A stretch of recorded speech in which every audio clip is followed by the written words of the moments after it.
Hello YouTube. This will be the first in a couple videos of cutting with the Higo, I believe I've been told to pronounce it, Rockstead. And this should be interesting. It's ZDP 189 and it is 66.7 Rockwell. They provide a data sheet with each knife, and I believe the as I pointed out, I have a full video telling everything about this knife. For those of you that haven't seen it, if you want to look back through my other videos, they actually give the Rockwell hardness on the knife, and you can see down here the indent where the machine actually did the testing. And so today what I'd like to do is outline exactly how we're going to do the test with this. In the past, I just got some cardboard, I'd give my ideas on it, and I've been hanging around with Cliff too much, and so I want to try to make it at least a little more scientific and see if we can't try to come up with some more definitive results. So what we're going to do today is just light cutting, just to get an idea of how sharp the knife was delivered. You probably are not going to be able to see this on camera, but hair just flies off. It will split hair, it will shave hair, it will do all of that stuff. It's delivered extremely sharp. Now, the one question that I have with this from the factory is, I don't know if they do this at the factory. I know that the recommended sharpening for this, if you read their literature, and if you ever see the demonstrations that they do, the guy tells you to just take a old piece of denim and stretch it over some wood, affix it to it somehow, and then they use white buffing compound. In my experience, if you're not very careful with how you buff and do it very sparingly, it will, and if you raise the edge too much, it's going to round it, it's going to roll the edge over a little bit, and you're actually going to lose some sharpening. So I've tried something, had no idea how it's going to work, but we're going to see as we dull this knife. I built something this morning that we're going to try on this, and forgive me if this looks bad.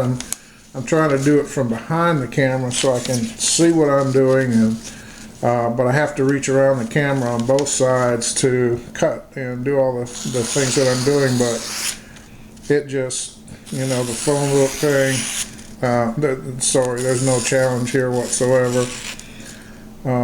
If I could go find her, I don't know if you could even see the start of that. Let's see if I can, what do they call them, the curly cues. One of the problems that I have is I never know what this will look like either until I get it. But right now it's obviously as sharp as it can get. I have some questions about this edge also. It's kind of strange. It looks thick. In other words, the grind.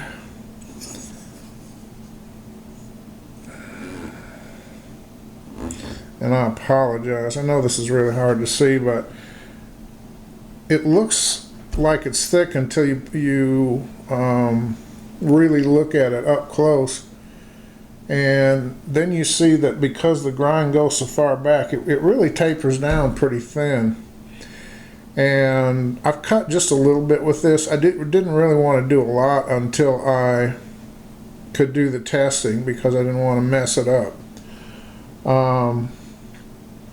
But it just really goes through things pretty well.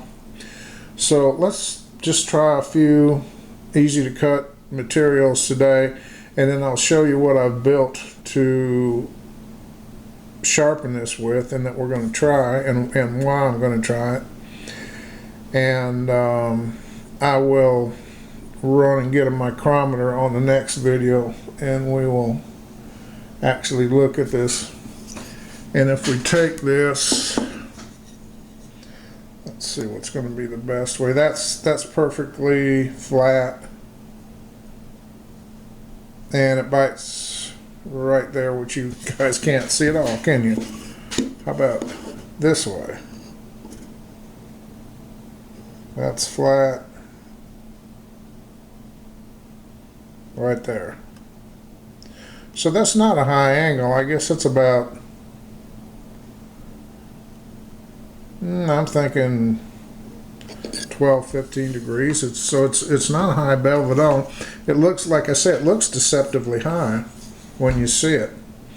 So let's start out before we do our little cutting test here. Let me show you what I made. And that is this. I figure that if a company tells you to do something, they've done a lot of research on it, and they know why. So I'm going to, at least in some respects, do what they told me to do. But rather than white compound, we're going to try something else. So I just took a block of wood. I used contact cement, cut some rubber feet so that it won't slide from an inner tube, and put on the bottom. And then I took some black denim pant material that I had, stretched it over here very tightly, and I happen to have some upholstery tack, so I tacked it in, and then just ran some plain old electrical tape around here on the sides just to keep from snagging my fingers on the tack heads and things like that, make it look a little bit neater. On the material too, I want to say that if you look at any denim jeans, standard blue jeans, on the outside they're going to have a grooved pattern that runs at an angle. So what I did with this, and this may be really splitting hairs, but I flipped it over so that the inside of the material is facing up, because that's just a straight crosshatch weave. And then what I did, instead of using the white buffing compound, I put 0.05 micron diamond paste on this. Pretty saturated it pretty heavy. I've let it dry for a good long time. And so basically what I've got is an extremely thin material, when in the scheme of things, on a very solid base.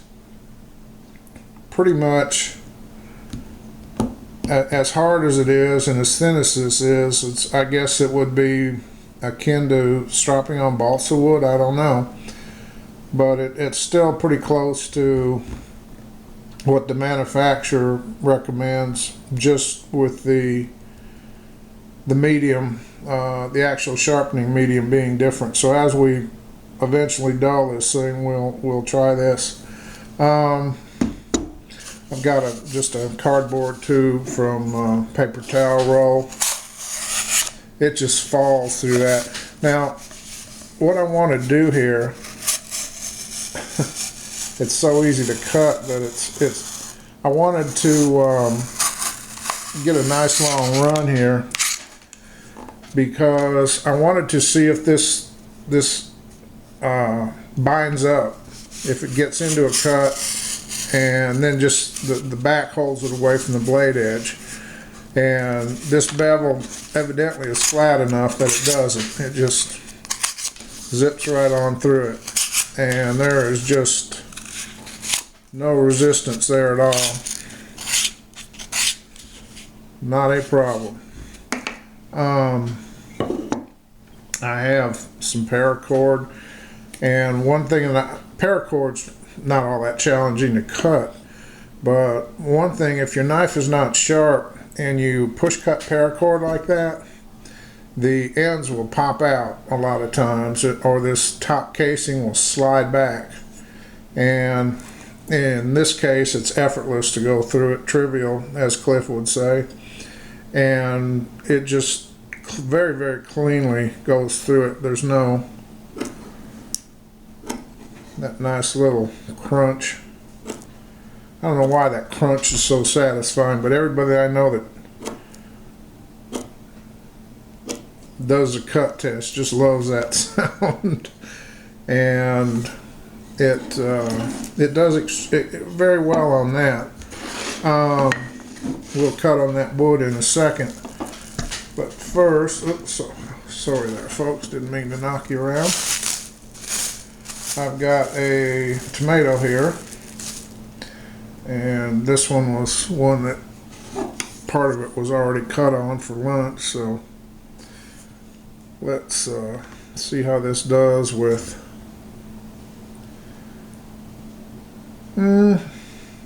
now that geometry now is holding that off the blade.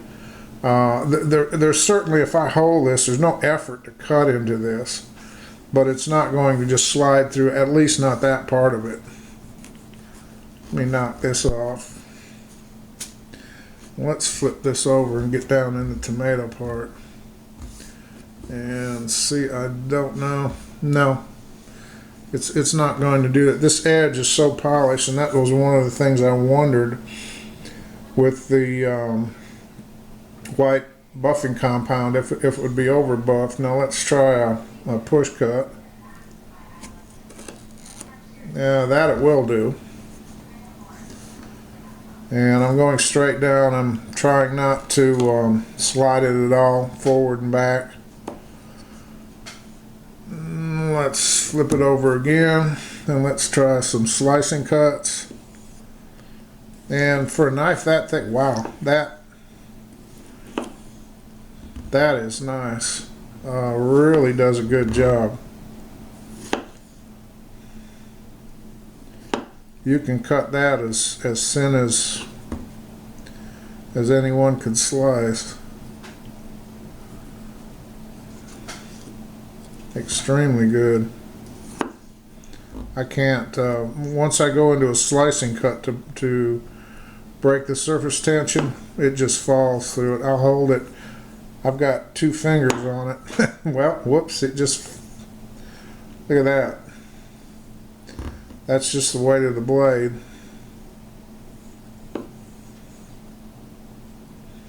I'm not putting any downward force at all. Just allowing it to slice through. Excuse me 1 second. Let me get rid of this and get some paper towels, clean this edge off.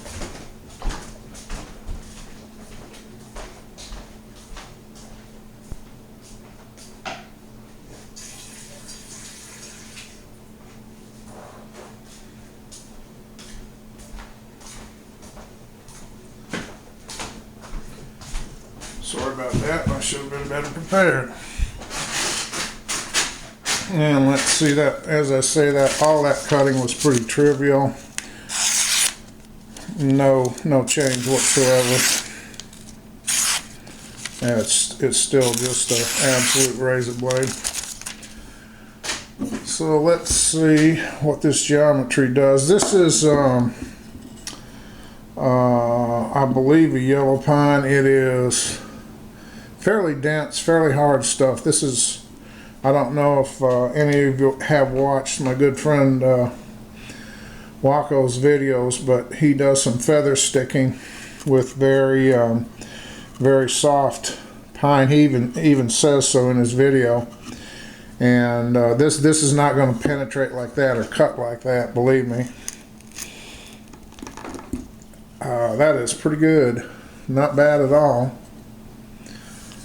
Let's compare that with one of my best cutters. This is my CKC folder.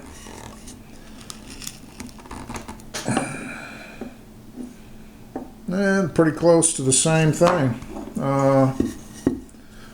Let's see, let's try here.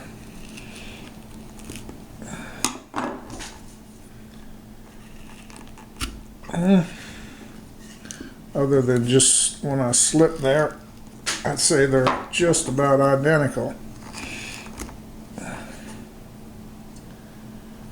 No real difference in these cuts.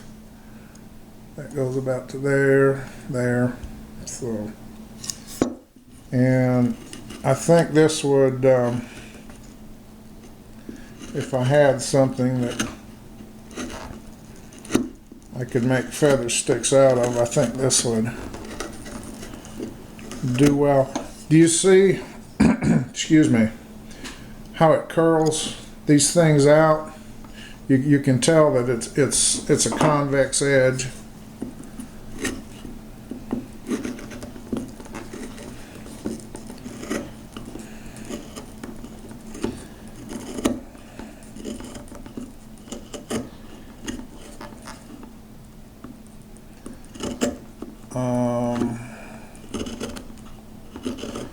Again, pretty close. It may be just a hair, and I don't know how sharp that CKC folder is. That's my everyday user, but I believe the Rockstead, right now at least, cuts just a little bit better. Let's do some slices here. Just kind of run this through the wood. What I'm really wanting to see here is just if I can dull this at all.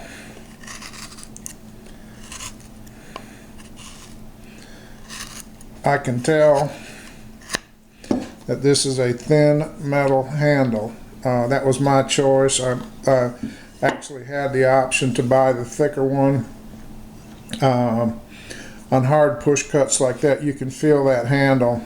It's not super uncomfortable, especially with the pocket clip removed, but still it's not as comfortable as a wider handle would be. But I rarely, if ever, sit and cut and cut and cut.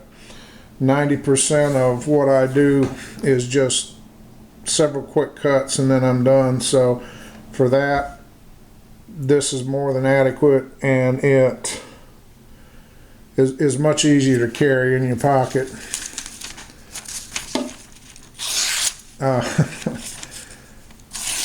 No difference at all. I didn't think there would be. So that was phase one, just to kind of get a little taste for the edge. Now what we're going to do next is set up a series of structured heavier cutting tests, and I think the first one that we're going to do is we'll try about 1,000 cuts in cardboard, and we will, check the edge along the way and see how that goes. I'm not going to try to film 1,000 cuts on put all that on YouTube. It'd take forever, even with the high, the high speed. So what I will do is just do a bunch of it when we get down to the last couple, after I've got about 800 cuts done. I'll just recap what it's done up to that point, show you the pile, and we'll go for the last 200 cuts, and we'll just keep checking the edge. I have done normal work with this. If I needed, it's already cut some cardboard. It has cut string, tape, trim boxes for shipping, just whatever I needed to do. And I can't tell any loss in the edge at all. If I do my part, it's just as sharp as it ever was, as far as I can tell. So I'm going to do some experiments with this sharpener on other knives. That I have some that need to be touched up, and we'll video that and see how it works. If this proves not to be a good idea, then I'm going to make up another one of these, and we'll use the white compound on it, because basically what I see these guys do is using these or the white compound ones for a long time. Now I wish I would have show if how they do the primary sharpening, if the edge bevel is just wore away to the point where it has to be reprofiled. I know you can send it in. Maybe on this particular knife, because of what it is, I might actually do that. I'm not sure, but I'm guessing that the way this is made, that you can go a long time on this before you would ever have to even think of that. So that's about it for this time. We will see what it does and how it works. So take it easy, YouTube, and we'll talk to you later.